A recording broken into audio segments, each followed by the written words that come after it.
பெரட்டலுங்க. இப்போ நம்ம பண்ண போகிற செட்டிநாடு பெரட்டலுக்கு முதல் தேங்காய் அரை மூடி, கசகசா 1 ஸ்பூனு, சோம்பு 1 ஸ்பூனு, மிளகாத்தூள் 2 ஸ்பூன் போட்டிருக்கேன். உங்கள் காரத்துக்கு ஏற்ற மாதிரி போட்டுக்கலாம். அதுவே மஞ்சத்தூள் 1 ஸ்பூன் போட்டிருக்கேன். நீங்கள் வந்து மிளகாத்தூள் இல்லைனாலும் வெறும் வரமிளகா போட்டிங்கன்னா கூட நல்லாயிருக்கும். இப்போ இதை நைஸாக அரைச்சிக்கணும். இப்போ தண்ணி ஊற்றி நைஸாக அரைச்சி வச்சுட்டேங்க. இப்போ தண்ணி ஊற்றி நைஸாக அரைச்சி வச்சுக்கணும். 1 வெங்காயம், கொஞ்சம் மசாலா ஜாஸ்தினா நீங்கள் இன்னும் 1 வெங்காயம் கூட போட்டுக்கலாம். நான் 1 வெங்காயம் தான் போடுறேன். இப்போ நம்ம அரைச்சி வச்சோம்ல, அது நைஸாக அரைச்சி வச்சதுங்க, இதை போட்டுடலாம். இதுதான் மசாலா உங்களுக்கு.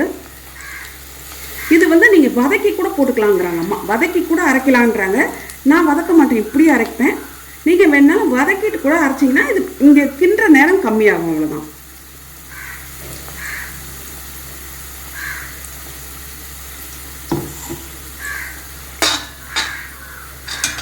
இப்போ இதில் கொஞ்சம் தண்ணி கூட கலக்கி ஊற்றிக்கலாம். இப்போ ஒரு 3 ஸ்பூன் அளவுக்குங்க தண்ணியை வந்து இதில் இந்த மிக்சியை கழுவி கொஞ்சம் ஊற்றிருக்கேன். இப்போ இதை கொஞ்சம் நல்லா வதக்கலாம்.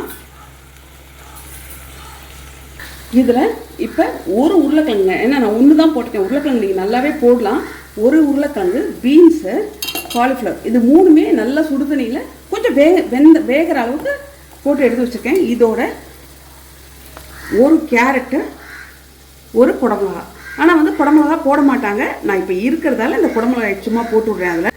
இப்போ இந்த அரைக்கிறதுல 4 பூண்டு பல் போடணுங்க. போட்டு தான் அரைக்கணும், நான் மறந்துட்டேன். அதனால் இப்போ சும்மா தட்டி போடுறேன் அந்த பூண்டு பல்லை. இப்போ பாருங்கள், ஓரளவுக்கு இது நல்லாவே வெந்துருச்சு. பூண்டு வெந்துடும். உங்களுக்கு தக்காளியும் ஊற்ற போகிறேன், இப்போ பூண்டு வெந்துடும். இப்போ ஒரு 2 தக்காளி அரைச்சி வச்சுருக்கேன், இதையும் ஊற்றிடலாம். இதில் வந்து அம்மா சொல்கிறாங்க, ஊரில் வந்து சமையல்காரங்க வந்து இந்த கல்யாணத்துக்கெலாம் பண்ணுவாங்க இல்லைங்க, அப்போ அந்த அரைக்கும் போது இதில் வந்து உடச்சக்கடலை போடுவாங்க. கொஞ்சம் அரைக்கிறதுக்கு உடச்சக்கல்லையும் போடுவாங்க அதில். இப்போ இது கொஞ்சம் வதங்கணும். அது இப்போ தக்காளி பூண்டு போட்டு ஒரு 5 நிமிஷம் வதக்கியிருக்கேங்க. அப்புறம் இது வேக வைக்காததில்ல நம்ம கேரட்டு, அதனால் கேரட்டு, குடமிளகா போடணுன்னா போடலாம், இல்லைன்னா வேணாங்க. குடமிளகா போட மாட்டோம், கட்டாயம் ஊரில் போட மாட்டோம் கரெக்டுக்கு. இப்போ இது 2ம் கொஞ்சம் வேகிற அளவுக்கு விட்டுடலாம். ஏன்னா மற்றதெல்லாம் வேக வச்சது தான். இப்போ கொஞ்சம் உப்பு சேர்த்துக்கலாம். மசாலாலையும் ஏற்கனவே உப்பு கொஞ்சம் சேர்த்துருக்கேன். இப்போ இன்னும் கொஞ்சம் உப்பு. இப்போ இது கொஞ்சம் வேகட்டும். இப்போ பாருங்கள், அது 2மே வெந்துருச்சு. கேரட்டும் குடமிளகாயும் வெந்துருச்சு. எண்ணெய் வந்துருச்சு பாருங்கள் வெளியே.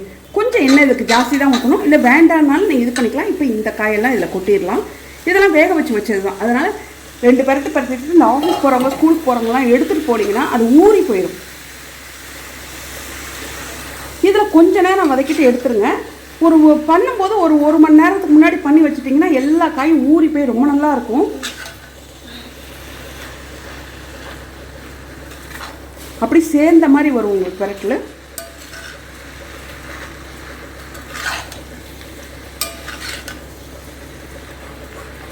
இது காயெல்லாம் கொஞ்சம் பெருசாக போட்டிங்கனாவே நல்லாயிருக்கும். இப்போ இது கொஞ்சம் நேரம் விடணுங்க. இதோட விட்டு கலந்து எடுக்கணும். இதில் வந்து 1 ஸ்பூன் சர்க்கரை. எதனாலனா இது யாருமே ரொம்ப போட மாட்டாங்கங்க, ஊர் பக்கம்லாம் போட மாட்டாங்க. நான் எதுக்கு போடுவேன்னா வந்து நல்ல காய்கறி டேஸ்ட்டும் சரி, மசாலா டேஸ்ட்டும் சரி, சூப்பராக உங்களுக்கு எடுத்து கொடுக்கும். அவ்வளோ நல்லாயிருக்கும். நீங்கள் ஒரு வாட்டி போட்டு பாருங்கள். அப்புறம் நீங்கள் சில பொரியலுக்கெல்லாம் நீங்கள் கட்டாயம் போடுற மாதிரி இருக்கும். ஒரு லைட் அந்த இனிப்பே இருக்காது, ஆனால் காய்கறியெல்லாம் ஒரு நல்ல டேஸ்ட் கொடுக்கும். இப்போ இது கொஞ்ச நேரம் விட்டு பெரட்டலாம். இதில் வந்து நான் காலிஃப்ளவர் தாங்க ஜாஸ்தி போட்டிருக்கேன். உருளைக்கிழங்கு, பீன்ஸு, கேரட்லாம் பேருக்கு தான் போட்டிருக்கேன். ஆனால் இதில் எப்படி போடணும்னா எல்லாமே ஈக்குவலாக போடணும். உருளைக்கிழங்கு 2னா காலிஃப்ளவரில் ஒரு சின்ன பூ, ஒரு காலிஃப்ளவர், கேரட் அதே அளவு, பீன்ஸ் அதே அளவு, அப்படி போட்டிங்கன்னா ஈக்குவலாக போட்டிங்கன்னா ரொம்ப நல்லாயிருக்கும். நான் ஈக்குவலாக போடல இன்றைக்கி வந்து, ஏன்னா நேற்றும் எங்கள் வீட்டில் உருளைக்கிழங்கு, அதனால் வந்து ரொம்ப வேண்டான்னு காமிக்கிறதுக்காகவே உருளைக்கிழங்கு 1, கேரட் 1 தான் போட்டிருக்கேன். பீன்ஸும் ஒரு 4-5 தான் போட்டிருக்கேன். நீங்கள் எல்லாமே ஈக்குவலாக போட்டிங்கன்னா ரொம்ப நல்லாயிருக்கும்.